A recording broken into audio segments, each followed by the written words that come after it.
So today we are going to discuss about photosensitization reactions और जिन्हें हम energy transfer reactions भी कहते हैं। अब फोटोसेंसिटाइज्ड रिएक्शन और फोटोसेंसिटाइजेशन रिएक्शन जो होती है ये ऐसी फोटोकेमिकल रिएक्शंस होती हैं जिनमें एक रिएक्टेंट मॉलिक्यूल डायरेक्टली लाइट को एब्जॉर्ब नहीं कर पाता। अब अगर हमें इस रिएक्टेंट मॉलिक्यूल में लाइट एब्जॉर्ब ही नहीं हो रही तो यहाँ पे कोई भी फोटोकेमिकल रिएक्शन नहीं होगी। तो इस रिएक्टेंट मॉलिक्यूल को फोटोकेमिकल रिएक्शन कराने के लिए हम एक सेंसिटाइजर का यहाँ पे यूज़ करते हैं। अब अगर हम इसको समझने के लिए हम एक रिएक्टेंट यहाँ पे लेते हैं। इस रिएक्टेंट पे अगर मैं यहाँ पे लाइट का यूज़ करूँ, यानी कि इस रिएक्टेंट को मैं एक्टिवेशन एनर्जी प्रोवाइड कर रहा हूँ in the form of light. इस एक्टिवेशन एनर्जी की वजह से ये रिएक्टेंट प्रोडक्ट में कन्वर्ट होना चाहिए था, लेकिन कुछ ऐसी वजह होती है जिनकी वजह से ये रिएक्टेंट जो है ये केपेबल नहीं होता इस लाइट को डायरेक्टली एब्जॉर्ब करने के लिए, यानी कि इस रिएक्टेंट में ये लाइट जो है ये डायरेक्टली एब्जॉर्ब नहीं होगी। अब यहाँ पे अगर लाइट डायरेक्टली एब्जॉर्ब ही नहीं हो रही है तो यहाँ पे कोई प्रोडक्ट की फॉर्मेशन नहीं होगी और वी कैन से कि यहाँ पे कोई फोटोकेमिकल रिएक्शन भी नहीं होगी।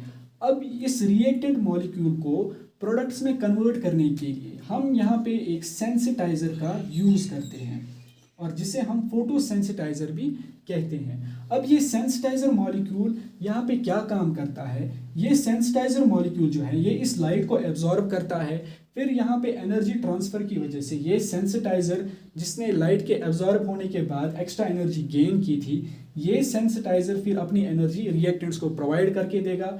फिर रिएक्टेंट्स के पास यहाँ पे एक्स्ट्रा एनर्जी आ जाएगी और ये प्रोडक्ट्स में कन्वर्ट होंगे। अगर हम इसका मैकेनिज्म यहाँ पे देखें तो ये सेंसिटाइजर जो यहाँ पे होगा, ये सेंसिटाइजर जब लाइट को एब्जॉर्ब करेगा तो ये सेंसिटाइजर जो है ये एक्साइटेड स्टेट में और वी कैन से इसकी एनर्जी जो है वो इंक्रीज हो जाएगी।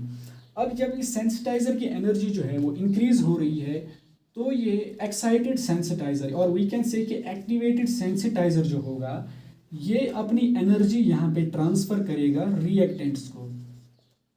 अब जब इसने यहाँ पे रिएक्टेंट्स को एनर्जी ट्रांसफ़र की तो यहाँ पे रिएक्टेंट्स जो है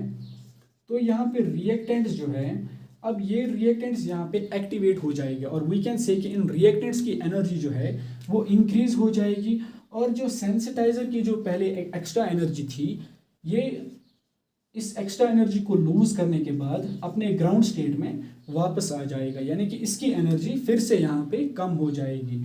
अब ये जो यहाँ पे रिएक्टेंट जो है जिसकी एनर्जी यहाँ पे इंक्रीज हो रही थी ये इस एनर्जी को यूज़ करेगा और यहाँ पे प्रोडक्ट्स की फॉर्मेशन होगी। अब ये जो यहाँ पे रिएक्टेंट्स प्रोडक्ट्स में कन्वर्ट हो रहे हैं ये एक सिंपल फोटोकेमिकल रिएक्शन तो नहीं है, rather it's a complicated reaction. इसी रिएक्शन को हम फोटोसेंसिटाइज्ड रिएक्शन कहते हैं और इसे हम एनर्जी ट्रांसफ़र रिएक्शन भी कहते हैं, क्योंकि यहाँ पे एक सेंसिटाइजर की वजह से यहाँ पे सेंसिटाइजर जब लाइट को एब्जॉर्ब करेगा फिर यहाँ पे इस एनर्जी को ये डोनेट करता है रिएक्टेंट्स में और simply we can say it as it's a energy transfer reaction. अब ये जो यहाँ पे सेंसिटाइजर होता है ये सेंसिटाइजर पहले लाइट को एक्सेप्ट करता है और वी कैन से इसको हम डोनर एटम भी कहते हैं।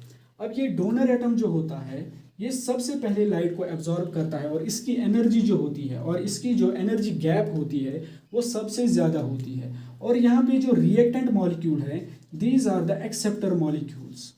अब ये एक्सेप्टर मॉलिक्यूल जो है ये यहाँ पे इस डोनर मॉलिक्यूल की जो एनर्जी थी ये इसको खुद पे यानी कि ये इसको एक्सेप्ट करता है, that's why we call it as acceptor molecule. और एक्सेप्टर मॉलिक्यूल की जो एनर्जी गैप होती है वो कम होती है। So this was about photosensitized reaction और एनर्जी ट्रांसफ़र रिएक्शंस। अब इसको समझने के लिए हम कुछ एग्जाम्पल्स यहाँ पे डिस्कस करेंगे। तो पहली एग्जाम्पल हम यहाँ पे लेंगे दैट इज़ फोटोसिंथेसिस। अब फोटोसिंथेसिस की रिएक्शन आपको सबको पता होगी। अब फोटोसिंथेसिस में कार्बन डाइऑक्साइड और वाटर जो है जब इन पे लाइट पड़ती है they get converted into C6H12O6 + O2। अब ये रिएक्शन जो है ये हम इन प्रेजेंस ऑफ क्लोरोफिल करते हैं। अब सपोज मान लीजिए कि हम यहाँ पे क्लोरोफिल का यूज़ नहीं करते। अब नो मैटर हम कितनी भी intensity of light carbon dioxide और वाटर मॉलिक्यूल्स पे डालें, ये कार्बन डाइऑक्साइड और वाटर मॉलिक्यूल जो है ये इस लाइट को एब्जॉर्ब नहीं कर पाते। क्यों नहीं कर पाते? क्योंकि ये इनसफिशेंट होते हैं इस लाइट को एब्जॉर्ब करने के लिए। अब जब ये कार्बन डाइऑक्साइड और वाटर मॉलिक्यूल इस लाइट को एब्जॉर्ब ही नहीं करेंगे तो यहाँ पे ग्लूकोज की फॉर्मेशन कभी भी नहीं होगी, और वी कैन से कि यहाँ पे कोई भी प्रोडक्ट फॉर्मेशन यहाँ पे नहीं होगी।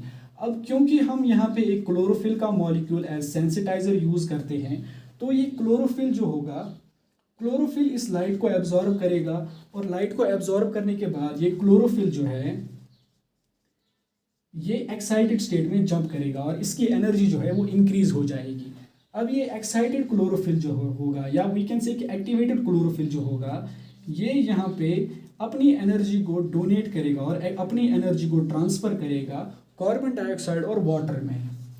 अब यहाँ पे जब यहाँ पे एनर्जी ट्रांसफ़र हो रही है तो कार्बन डाइऑक्साइड और वाटर जो है ये अब एक्साइटेड स्टेट में जंप करेंगे, और वी कैन से कि इनकी एनर्जी जो है वो इंक्रीज़ हो जाएगी।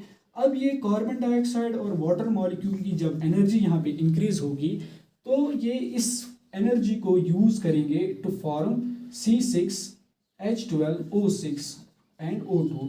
सो इस एक्स्ट्रा एनर्जी को यूज़ करेंगे और कन्वर्ट करेंगे खुद को इनटू प्रोडक्ट्स, यानी कि यहाँ पे कार्बन डाइऑक्साइड जो है और वाटर मॉलिक्यूल जो है ये फिर यहाँ पे ग्लूकोज में यहाँ पे कन्वर्ट हो जाएंगे। So this was the first example of photosensitizer reactions. अगर हम दूसरी एग्जांपल यहाँ पे ले, डिकम्पोजिशन ऑफ हाइड्रोजन मॉलिक्यूल। अब अगर हम हाइड्रोजन मॉलिक्यूल की बात करें एंड हम 235.7 नैनोमीटर ऑफ लाइट यहाँ पे यूज़ करेंगे। अब ये हाइड्रोजन मॉलिक्यूल जो है ये इस 235.7 नैनोमीटर की वेवलेंथ को कभी एब्जॉर्ब नहीं कर पाता।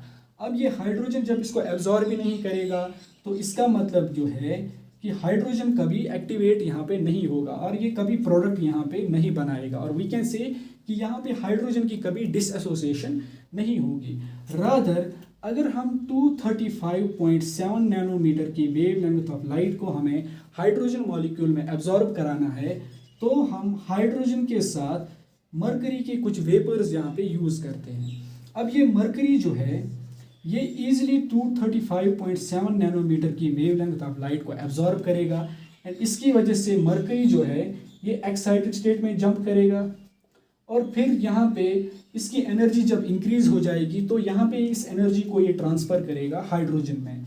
अब यहाँ पे हाइड्रोजन्स भी यहाँ पे एक्टिवेट हो रहे हैं, तो इस एक्टिवेशन एनर्जी की वजह से ये कोई फिजिकल प्रोसेस भी कर सकते हैं या कोई फोटोकेमिकल प्रोसेस भी कर सकते हैं, या तो ये डिसएसोसिएट होते हैं into hydrogen atoms. So this was all about photosensitization reactions or energy transfer reactions.